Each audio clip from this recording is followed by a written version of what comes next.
Otra vez, ¿no? Y bueno, sí, varias veces. Es como un retintín, porque por ahí me invitan a charlar un poco sobre radio, comunicación, periodismo, etcétera, y yo de cara dura voy, y siempre aparece la misma pregunta, ¿no? Que se repite N veces. ¿Va a desaparecer la radio? Entonces digo, bueno, a ver, la radio no se creó por los locos de la azotea.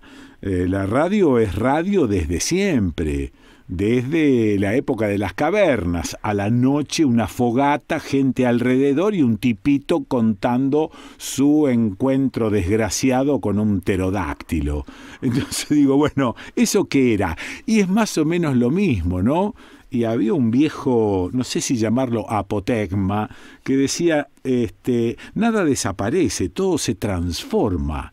Y la verdad es que venimos bancando y acompañando transformaciones tras transformaciones. La pregunta, por supuesto, es obvia también. ¿El libro va a desaparecer? Y yo creo que no. Vamos a ver qué piensa Fernanda Nicolini. Fer, ¿estás por ahí? Acá estoy, Quique querido. Es como nuestra charla de todos los meses, ¿no? Sí. ¿Cuánto está por desaparecer o no? Mira, justo hace poco estoy haciendo una diplomatura en edición de libros y demás. Ajá. Y bueno, en uno de los ejercicios nos pedían palabras asociadas a los libros. Sí. Y la verdad que todo el mundo eligió palabras asociadas a la experiencia de leer, ¿viste? Sí. Como viajar, imaginación, placer. Uh-huh. Y entonces la conclusión era que estaba mucho, o sea, el libro en sí está mucho más asociado a la experiencia que al soporte. Muy pocos dijeron papel o Kindle. Claro, muy bien. Entonces decíamos, bueno, entonces la esencia del libro termina siendo el soporte o no. Bueno, nosotros estamos estudiando edición y obviamente nos interesa la parte del papel, sí. Pero evidentemente, o sea, la experiencia del libro es lo que le da la condición al ser del libro. Después por ahí cambia un poco el soporte. Es como decir, los que escuchan Spotify, ¿dejan de escuchar radio? Y no, o sea, escuchar por Spotify o escuchar por un aparato en tu cocina. Sí. Ok, o sea que en el caso de la radio, el aparato radio ya no importa tanto como tampoco importa tanto el libro como objeto. No sé si no importa, para mí hay que decir que conviven. Ajá. Entonces, por ahí vos te lees un Kindle o lees la pantalla o lees el celular o lees un libro en papel. La experiencia por ahí cambia un poquito porque no es lo mismo tocar el papel que una pantalla fría, pero después lo que te deja el libro cambia. Sí, pero te lo dejo. Fer, pasaba eso también con los diarios y los diarios ya prácticamente no se imprimen más. Exacto, y sin embargo las tapas siguen influyendo. Exactamente, sí. Por ahí algunos acostumbretis consumen el diario impreso del domingo, suponete, ¿no? Sí, pues, por el placer de desayunar con el papel en la mesa, ¿no? Eso, exactamente eso. Bueno, entonces no nos debe preocupar en realidad si el objeto va a pervivir o no, porque lo que pervive es el gesto de la lectura. Yo creo que por ese lado así dejamos de ser tan apocalípticos. Claro. Ya tantas cosas pasan que si encima tenemos que preocuparnos por lo que no va a dejar de existir. Qué bueno, déjate de joder con eso. Muy bueno, muy bueno. Bueno, ¿y qué estuviste leyendo? Mira, justo toda esa introducción me da un lindo pie, porque estuve leyendo un libro, ¿viste? Hay libros que te cambian un poco la manera de pensar de ciertas cosas. Sí. Algunos te entretienen simplemente y otros, ¿viste? Quedan ahí y decís, voy a volver una y otra vez porque este libro medio que me partió la cabeza. Este libro se llama A la salud de los muertos, sí. Relatos de quienes quedan, y es de una filósofa belga que se llama Vinciane Desprez. Ajá. Me parece alucinante este libro porque en realidad se empieza a preguntar sobre los muertos, sobre la experiencia que tenemos los vivos con los muertos. Sí. Pero ¿cuál es el planteo de ella? Ella dice, yo no me voy a preguntar si, por ejemplo, si vos tenés una experiencia... A ver, ¿cuántos de nosotros tenemos historias de decir, ¿sabes qué? Se murió mi abuela y a los 3 días la vi, ¿viste? Me di vuelta y la vi caminando por mi casa. O sentí el olor de un amigo que se murió y de pronto sentí su perfume y sentía que estaba al lado mío. O sea, creo que todos tenemos alguna historia de lo que podríamos llamar paranormal, sobrenatural y demás.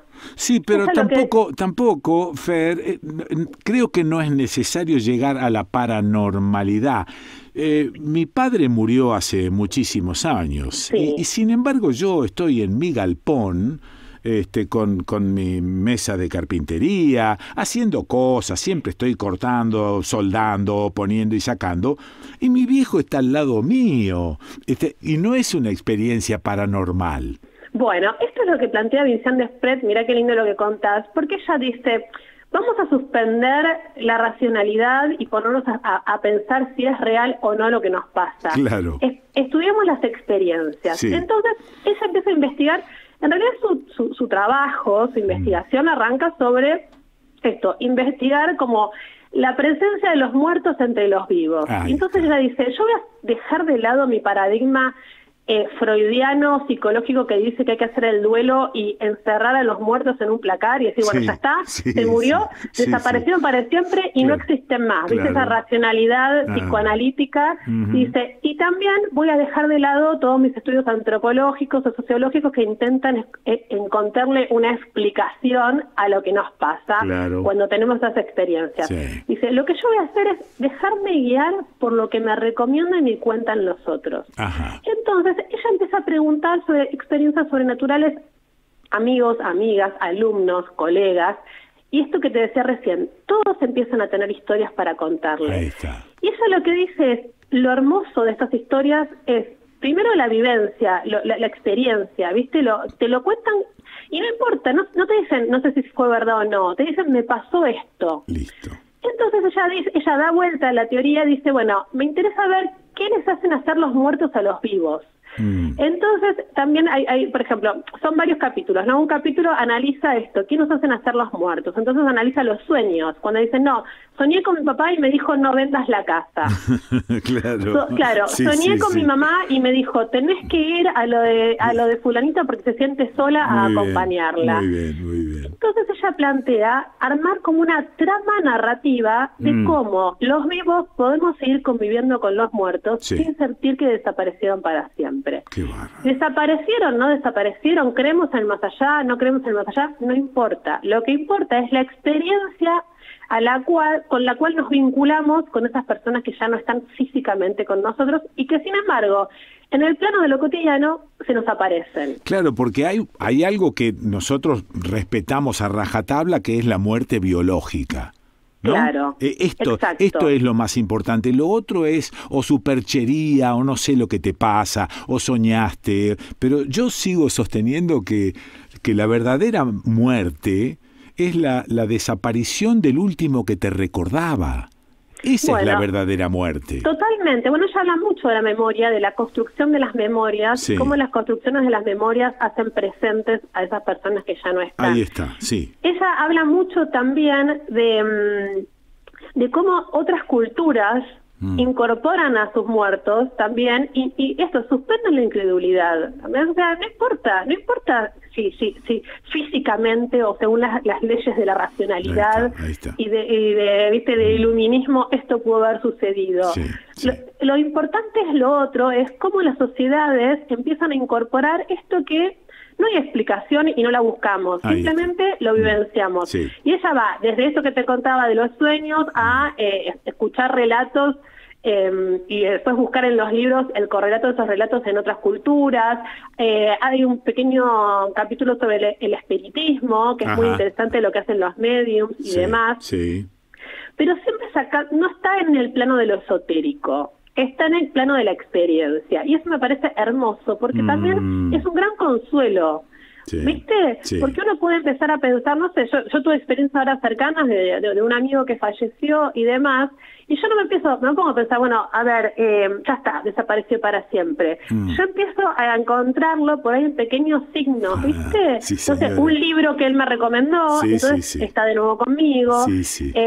Y no es que yo lo hago racionalmente y digo, bueno, sí, me estoy acordando de él. Tengo la sensación de que está ahí. Claro, ¿ves? claro. Son Bueno. huellas. Huellas, Eso. Sí, exacto. sí, y una sí. trama. Ella dice, hay que armar una trama para que no dividamos, ¿viste? El más acá del más allá, Ahí sino está. que empecemos a armar como una geografía común en donde puede convivir todo esto que nos pasa, sin que nos tilden, ¿viste? De locos, de, tenés un problema mental, o sea... porque la verdad es que si a vos alguien te cuenta que tuvo esa experiencia, vos no vas a pensar que está loco. Vos vas a decir, mirá, me queda la duda, ¿qué sí. pudo haber pasado? Sí. Y entonces también convivir con esta duda y convivir con discursos que pueden ser contradictorios o Claro, incluso que, viste, claro. que nada, que no tienen nada que ver uno con otro, Sí. nos ayuda esto a ser más amables con Sí. nuestros muertos y con nosotros mismos que nos quedamos. Y también, ¿no? aceptar, Fernanda, el misterio también, ¿no? Total, Aceptar total. el misterio, porque en ese misterio está un poco la raíz de las religiones. Totalmente. Que te lo resuelven rápidamente. Entonces, si vos sos creyente, se te terminó el problema, ya está. Claro, ¿no? claro. Está el más allá, el cielo, el infierno, está toda esa cosa que te aclara mucho el tema. Ahora, yo personalmente disfruto del misterio. Hermoso eso. Porque además ella también lo que plantea es qué pasa con todas estas experiencias, estos relatos que están por fuera del canon y de las normas. Eso. ¿No es? Porque, bueno, es verdad, si vos tenés una religión, por ahí hay cosas que sí, bueno, esto pasa porque yo creo en esto. Listo. Pero hay otras que se salen de esos cánones y ¿qué hago con esto? ¿No? Sí, y más para nosotros, los que por ahí no creemos en una religión, somos súper racionales, es tremendo, porque se te se te juega un montón de cosas. Decís, pero espera, soy tan capa, que me las sé todas. Sí. Aparte la defensa de la duda razonable. Exacto, ¿no? exacto. Bueno, Hermoso aunque Fidel creo que fue él el que dijo alguna vez, la duda es de derecha. Bueno, pero eso tenía que hacer una revolución y sostenerla, ¿no? Era un poco mucho también. Qué lindo. Che, bueno, repetime título y deletréame el apellido de la autora. Mira, se llama A la salud de los muertos, relatos de quienes quedan, y ella se llama Vinciane Despret. D-E-S-P-R-E-T. Despret es editorial Cactus. Ajá. Y después te mando un pedacito para que puedas leer. Bueno, listo. Che, bueno, Quique. Gracias como siempre. A la salud de tus muertos también. Sí, señora, cómo no. Tengo algunos que me acompañan todo el tiempo. Bueno, me alegro. Alegrémonos de eso también. Bueno, chau, Fer. Chau, abrazo. Chau.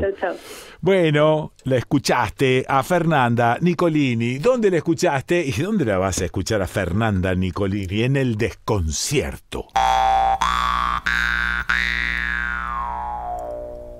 Muy rápidamente, en el curso de esta investigación, me di cuenta de que cuando hablaba de ella en mi entorno como de un proyecto posible, las personas no solo estaban interesadas, sino que a menudo tenían historias que contarme. Estas historias eran todas apasionantes, diferentes, estaban construidas con un cuidado extraordinario. Dejaban deliberadamente abiertas todas las hipótesis posibles en cuanto a la manera en que uno puede atribuirle intenciones al difunto, ese tacto ontológico que manifiesta Quan, protegiendo meticulosamente el enigma del deseo de recordar.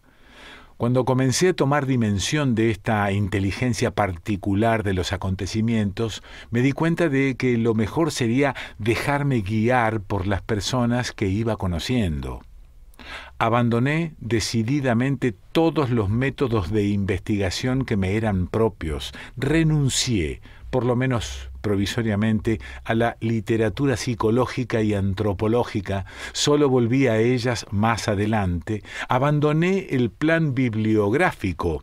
Cuando un libro o un artículo nos interesa, estamos atentos a buscar lo que lo nutrió, lo que nos remite a él, y así sucesivamente, que es la manera en que trabajamos usualmente. Y empecé a escuchar lo que la gente me contaba en las salidas, las comidas entre amigos, los eventos culturales, los encuentros fortuitos, ya no como un comentario que se agregaría a lo que yo hacía, sino como lo que al mismo tiempo iba a nutrirlo, guiarlo, orientarlo, constituir su principio y su final, o más bien su medio, dado que ya no había, hablando propiamente, ni principio ni final. En fin, deambulé en los vínculos y los contactos, al azar de lo que me ofrecían.